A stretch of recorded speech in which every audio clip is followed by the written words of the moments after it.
Hi class, welcome to session 3 of Social Work 641. This week we're moving toward the discussion of health disparities amongst different groups. We do this because your upcoming paper during week 4 will be heavily dependent on the type of information discussed this week and some other thoughts you may have or experiences you may have that can delve into that story. But first I want to sort of address healthcare as a system, and we've talked about that in your policy classes likely, or if you've ever thought about healthcare systemically. We want to think about the actual players in that story. And so our healthcare system is incredibly expensive compared to other industrialized nations, as most of you know. The types of players that we have in that are at least over 40 significant players, some being the health insurance companies, the drug companies, the high-paid lobbyists that are paid 4 times the amount of defense contractors on Capitol Hill that are from the healthcare industry. And there are the charge master systems within large healthcare systems or hospital systems that dictate the price and is not regulated by the federal government. So hospital systems can charge anyone the amount they'd like to charge. And that's up then to insurance companies to negotiate down, or if you don't have insurance in some way, you're kind of stuck with whatever price guides they've given you. So thinking about that larger system, we're going to move toward the disparities and discrimination and racial disparities in health. That would mean not only race, but also class and gender in different types of forms. So there's multiple ways in which racism affects one's overall health.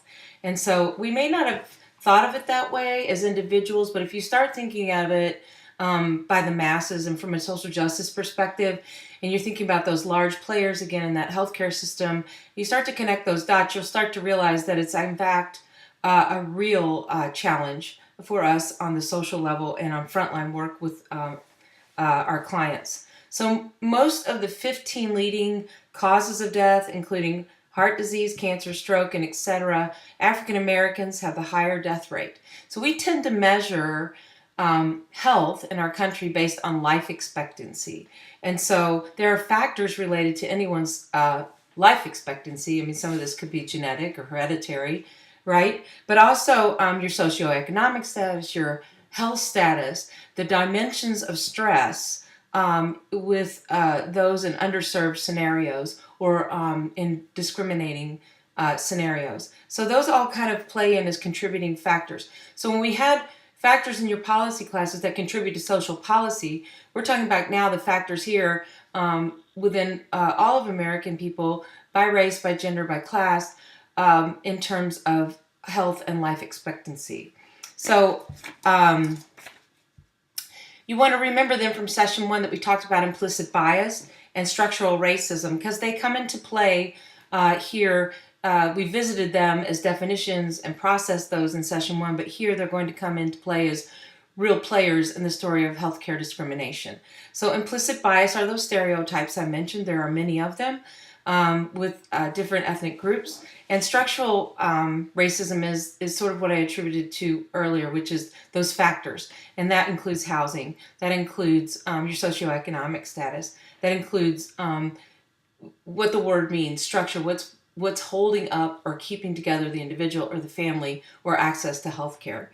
So since we measure things based on life expectancy, we determine things based on a future way of thinking things. So if you're a policymaker, you're going to always think about, well, okay, now we have to talk about the Social Security Act again, or we have to talk about Medicare again as people age, if in fact our life expectancy is changing. And we do see data now that says we will live to 19% longer than the generations before.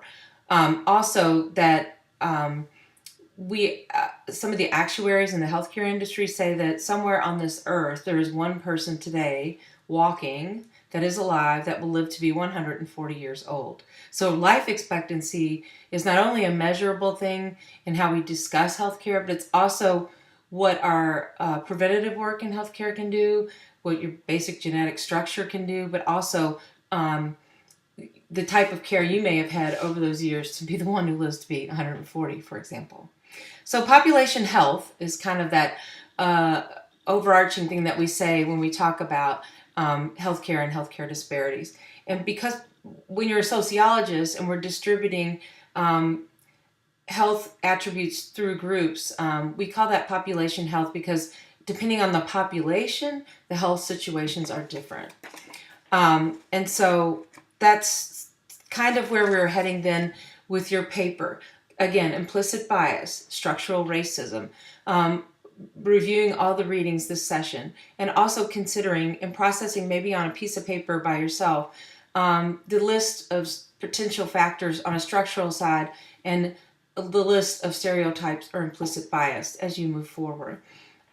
Remember, the way that we look at life expectancy as a measuring tool, we right now know that white Americans will live to an average of 79 years of age, and African American come in at about 75.5 years of age in terms of life expectancy. I believe the Hispanic population is slightly lower than that.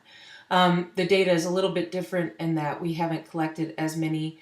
We have noticed, though, in birth mortality, racial disparities really come into play. And you really need to know that any system that operates a delivery of care attached to it, which we do have with healthcare, it's oftentimes impeded by racial discriminations or disparities. So keep that in mind as you go forward. I hope you're enjoying the course so far.